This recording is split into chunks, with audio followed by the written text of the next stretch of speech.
Now, as I've mentioned before, there's not much, unfortunately, in the way of treatment options. When you're addicted to opiates, they have a medicine like Suboxone that you can take, and it greatly reduces the withdrawals, which is fantastic, right? But really, there's nothing like that for benzos, unfortunately, which is why I feel benzos are the most frightening and difficult drug to get off of probably any drug. I mean, it's the only one that can one of the only ones that can literally kill you. If you take a lot of heroin and you're on heroin for a long time and you start coming off it, you'll want to die, you'll feel like you're going to die, but you're not going to die. Most likely, you're not going to die weaning off heroin or being ripped off heroin cold turkey even. People they shake and they go through these horrible sickness for a couple weeks and then they come out of it. But, if you're on a high dose of the Valium and suddenly you run out and you just can't take it anymore, you could literally have a seizure and die. And that's pretty scary. So unfortunately, there are no, miracle pills to take to help reduce things. As I mentioned earlier, sometimes you can take a SSRI or something that can help with depression and those symptoms and some anxiety symptoms. But SSRIs can carry their own sense of side effects. And when you're going through a lot of benzo withdrawal, which in itself is its own thing, it's a little frightening to jump onto something new. And you may not even need something new, but you may, at least for a short period of time, until you level out your chemistry and things. So don't be afraid to explore it. But I think if you're, of course, speak to your doctor about all of this. I mean, I'm not a physician. Consult your doctor about this and do your own research for sure. So let's talk more about treatment, okay? So there isn't a miracle pill out there going to reduce all your symptoms, but there are a number of other things you can do and other methods that can help with symptom management, withdrawal management, and promote a healthier state of mind and more balance in your life, which is going to help the process, right? So one thing is cognitive behavioral therapy. This is huge. If you can afford therapy, I really strongly advise you to seek out a cognitive behavioral therapist, because there's a lot of funny things that happen when you're very stressed out, very depressed, and very anxious. Those things reframe literally your entire perception of everything. And what I mean by that is whenever there's something that's ambiguous, whenever you have to fill in the blank on something, interpret something, there's this sort of an innate psychological function that we all have where we have to fill in that blank. So someone looks at you in a crowd and you're not sure, what was that look? How did they mean that look? Well, if you're not suffering stress and anxiety and depression, you just go, I don't know what that look was. But if you are, you jump to the worst. You go, if you're depressed, you go, oh, that person's looking at me like I'm an asshole. That person hates me. Look how he looked at me, like I was disgusting. That person's judging me. And if you're anxious, you go, I think that person wants to kill me. You start catastrophizing, or you insert a negative film to everything. And while that seems maybe a little funny at first, when you start doing that to everything, it starts repainting everything you see in your life. And it starts becoming, again, a continuum where it programs all your thoughts to be negative, and your thoughts become negative behaviors and negative feelings. And those feelings are prolonged and, feed back into the anxiety that you're feeling from weaning. And that in return continues to feed the thoughts, and that continues to change the chemistry for the worst. So if you're clever and you're intelligent and you understand this, you can see it. You can spot it out, and you get better at spotting it out, and you can realize that's an illusion. Again, going back to like the body snatchers, that's the host, that's the virus in me doing that. Ignore that. And that's what cognitive behavioral therapy essentially, at least in some aspects, does for you with a therapist. Or even if you can't afford a therapist, I encourage you to learn some of these techniques. There's resources on the internet, and just start to implement those, because that's what really helped me. I couldn't afford therapy or anything, but I was fortunate enough that during this period when I was weaning off benzos, I was already studying psychology, and I was studying cognitive behavioral therapy and things. And I just started implementing these things in my life. I started going, oh my God, I can see these. This is a real phenomenon. I'm doing that right there. I'm negatively imprinting things, and I'm catastrophizing. And one of the things we do catastrophizing is, as we're weaning, we just start thinking the most worst, negative, dreadful things. Like, I'm never going to get off this. My chemistry is never going to be normal. I'll never be able to work again. I may have to drop out of school, or my relationships are going to suffer. My husband, my wife, my spouse is going to leave me. You start, I won't be able to be there for my child. What is my life going to be like? And you start sinking down the hole at that point. And really what you just need to do is, kind of going back to the metaphor of a hurricane, waiting out a hurricane, just realize the hurricane doesn't stay there. He may stay there for a little bit of time, and it may seem devastating, but eventually it continues on. And life after benzo is the same thing, and the whole experience of weaning is a very similar phenomenon. you have to remind yourself that. You have to be, if you can't have people around you that's positive enough to tell you that, or you can't have a counselor to tell you that every week, write it down, because it's so easy to quickly get off track and lose sight of that. And you need a lot of self-reaffirming. There's also psychodynamic counseling, which may benefit you. They also help with symptoms and things like that. But the psychodynamic stuff is interesting because a lot of us have anxiety from other environmental factors and influences, like maybe you had trauma as a child, or you had a relationship, or you went through something. There's some kind of thing, or maybe there's something in your personality and in the way you were developing during a critical period in your life that you kind of your personality grew a little crooked because of certain factors.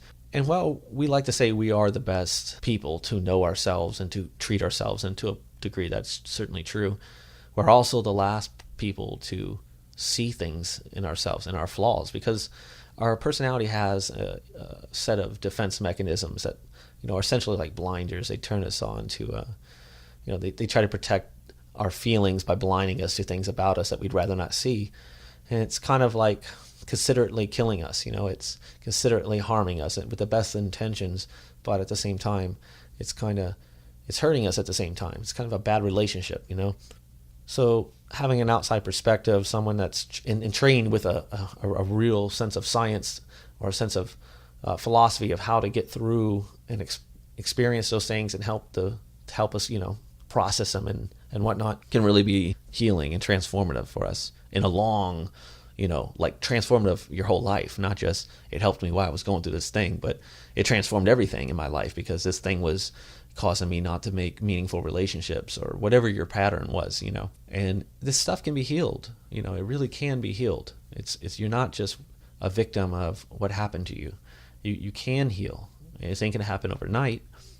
And this is where I have a little bit of an issue with psychiatry and the aspect of it only being a symptoms treatment method, because, okay, say you go through a painful divorce, and, you sink into a depression, and we give you a pill it'll help with the serotonin, and we can help you feel a little bit better, but it didn't affect what you went through, right? Now, the hope is that you'll just start feeling better and you'll just move on. But if you don't process that, if you don't come to terms with what happened, or maybe you didn't get out of the marriage, maybe you're just terribly sad about the marriage. If you don't change those, find a way to process it, or change the environment, or make some kind of meaningful change in your life, all you're doing is putting a Band-Aid over a wound that's never going to really heal.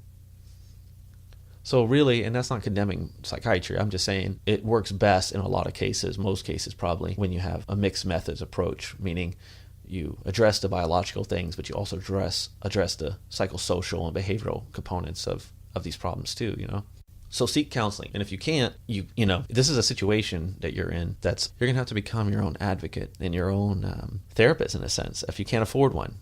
Because you're going to have to walk yourself out of the woods, or you're going to have to carry yourself out of this storm. Now let's talk about adjunct therapy. And by adjunct therapy, I mean additional therapy or therapeutic things that you can be doing in conjunction with a lot of the other self-work, whether you're going to a counselor, whether you have medication that your doctor's helping you with medication, other things that are going to help you with symptoms management, and just integrating your life back, resembling some sense of normalcy. One that helped me tremendously, and I'm a little biased because I'm an artist, was art therapy. Like I benefited so much just creating art. I tried to throw myself into it. It wasn't very good art because I was undergoing this, this terrible thing, and it was actually really hard to create art and to get into it and feel it like I used to, before I was going through this withdrawal. I mean, because everything during the withdrawal just sucks. Everything's just cold and dark and no fun. But the art therapy gave me an anchor. It gave me something to take my attention away from some of these symptoms, which is pretty powerful. And for you guys, this could be as simple as getting a art therapy coloring book or something and just coloring daily. Or you could be journaling. I don't know, whatever your creative outlet is. I just advise you strongly to engage into a creative outlet. Even if you don't have one, go find one, play guitar, whatever it is, just dive into an art, because it can be really healing in that aspect. And it's beautiful, right? And also when you come out of this, you'll probably be a better artist, or you'll have a new thing that you can carry with you, which is always great. Another thing that helped me was watching comedy films. You've heard it said many times that comedy heals the soul. Laughter is very therapeutic, and And so one thing that helped me a lot was I just started watching as many comedy films as I could, and I was really valuing the moments that I had when I could actually laugh during a comedy film, because a lot of the times as you're weaning, you're not in a really funny sense of mood, right? And sometimes you're just sitting there just sort of going through the motions, but you'll laugh here and there, you'll smile, and nothing else. You'll have these moments of a good feeling, a flicker of the light in you, and that's good, and that's what you want to do. Keep fostering that flicker, that light in you, and keep it burning, and keep remembering that there is love in you, and there is this goodness, and happiness is not gone forever. You will ride out the storm and come out the other side.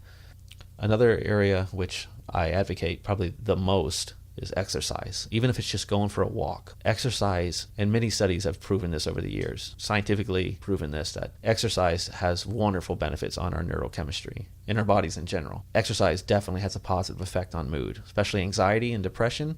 Exercise is wonderful. So if you can exercise, granted, when you're coming off benzos, sometimes you have, racing heart rate and sort of strange symptoms that may hinder you a little bit.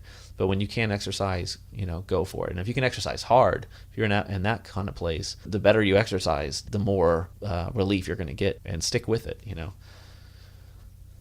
Another thing is support group.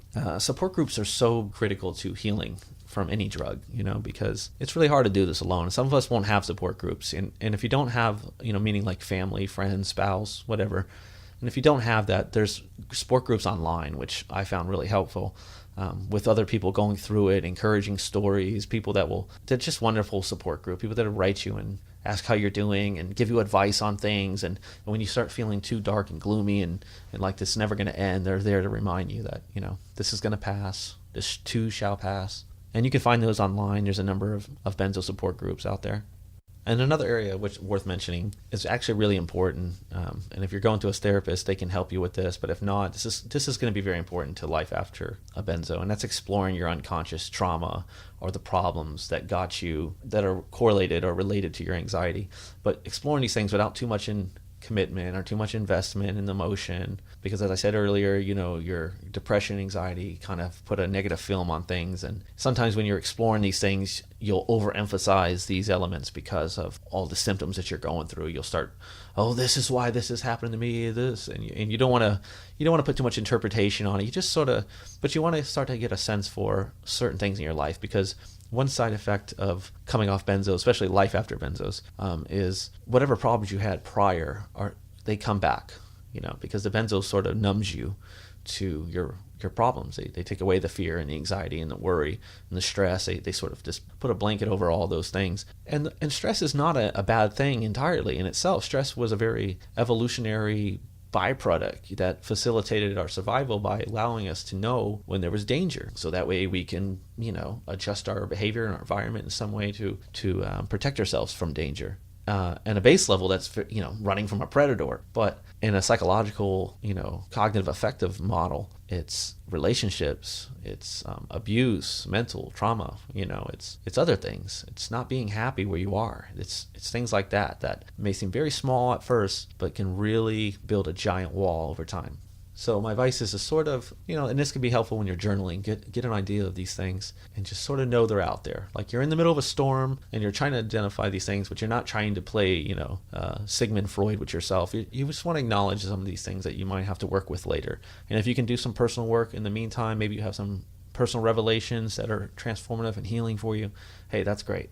But again, my advice is whatever you do, don't get too serious involved in it, because you can really trip yourself up during your healing process. And right now, you're just healing. You're just healing symptom-wise. You're not here to play advanced psychotherapy on all these deeper traumatic issues that you might have gone through. This is not the time for that, okay? This is not the time for that. But it is a time to be aware of those things and make a note, this is what we're going to come back to in the future. Uplifting music, okay? I listen to a lot of music, and the instinct when you're going through depression, anxiety, and things like that is like you start gravitating toward like sad songs and stuff, and don't do that, because that'll just dig the well deeper for you. Listen to some Bob Marley, whatever it is. Put on something happy and uplifting and motivating, and it really, music's been shown to have a positive effect on chemistry too. Another is systematic desensitization, and by that I mean getting out of the house. Desensitizing to your anxiety. A lot of people, when they're coming off benzos, they develop agoraphobia. Mine got so bad that I didn't want to leave the house. At one point, I couldn't even drive my car just because I was having so much anxiety. I didn't want to be on the road. I know people that go through this and they can't even walk to their mailbox, let alone their stop sign. And at that point, then it becomes really fearful, because the idea is, great, now, I need medication. I look at it, I can't even go to my mailbox. I can't live like this. You start saying all those things, I can't live like this. But you're not going to live like this. You're going through a storm. You'll be able to come back outside, and you'll go to your mailbox again, and you'll drive your car, and all these things will come back to you.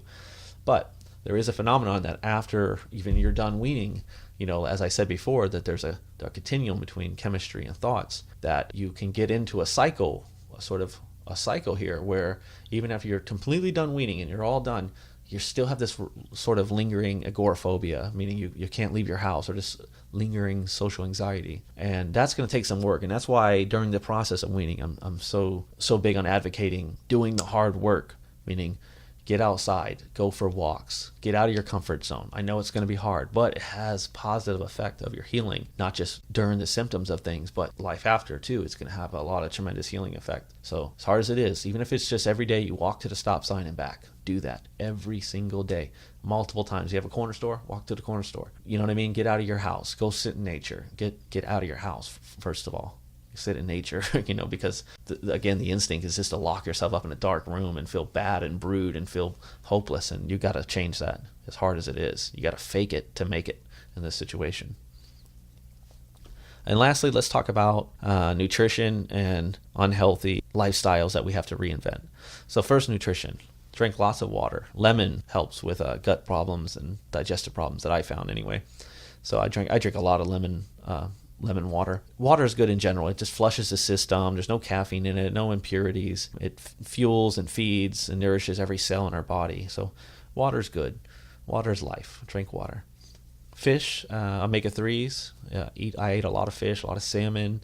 You can take omega-3 tablets. That's been shown to have a ton of healthy effects on the body. And everything I'm saying, I hope you take time eventually to go and research these things if you haven't. If you're not familiar with them, go check out omega-3s and see what their effects on anxiety or the body, just general. So I recommend fish and omega-3s. Mixed vegetables. I ate a ton of vegetables. Just, again, the idea is you're going through a storm. Let's nourish the body. Let's nourish the mind. And let's turn off all the negative. That's what we're doing. We're on a vacation. We're going on a vacation during this storm in ourselves, as silly as that sounds. So be good to yourself. Eat right. Drink right. Sleep right. Do everything right as you can. I mean, you got to walk the line here to get healthy here. Chocolate, it's pleasure food. Not so much. A little bit of chocolate here and there. It makes you feel good, right? Sometimes with too much caffeine too much sugar, it can create anxiety in you and stuff. And of course, you don't want to blow up and get 500 pounds because you're depressed and you're just sitting there eating chocolate cake every day. But, some soul food or some pleasure food, certainly, if it helps brighten your mood, even for a few, why not? So benzos make us unhealthy. Let's look at this final concept. Benzos make us unhealthy. As I said many times, paints a negative lens for us outside the side effects of just physical stuff that we're going through with the sleep and the anxiety and everything. But we start to become cut off from people or our loved ones, become agitated and kind of just really difficult with people we love, and that can be a hard thing for them, because they're trying to take care of us. And it's just all these different variables that sort of go in hand to hand that sort of create an unhealthy lifestyle. And there's a chance that there was unhealthy lifestyles prior to taking benzos or before you hit the wall or started weaning off a benzo, and this is really where this experience, if you allow it, kind of going back to the Count of Monte Cristo, if you allow this experience, there can be a silver lining at the end. There can be this cathartic, life-changing, for the better experience that you come out of this with. But you've got to do the work, and you've got to fight. I mean, you're in a fight right now. This is going to be hard. It's going to take everything you have. You can come out of this stronger than you've ever been, and that's a fact. That's not positive thinking or anything. That's a damn fact. And I've read so many stories and talked to so many people that have gone through these experiences and seen so many lives transformed for the better. And as I keep telling you, there is life after benzo. Your chemistry will eventually get better. You will be happy again. Your anxiety can be controlled. I mean, all these things, but they're going to take work. If you're thinking you're just going to sit here, sweat it out, and go back to the same lifestyle as before and making no changes in diet or behavior or your thoughts or how you treat people or experiencing your, how you process your experiences in previous, earlier developmental stages in your life and things like that, you're probably not going to have much of a change, right? So it's going to take everything. It's all or nothing that we're in. So reinvent a healthier lifestyle. Make that your goal. You're going to reinvent a healthier lifestyle. Whether it's exercising, it's being more connected to your family. And a lot of this is going to come anyway. It's just going to come as a reaction to your experiences, hopefully. I mean, that's what I've been observing. A lot of people just were motivated to change. I saw a lot of lifestyle changes and a lot of dynamic life changes. People went back to college and they changed their major. They quit their job and went to pursue a new career that they realized they wanted to do the entire time. They got out of bad relationships and got into a healthier one.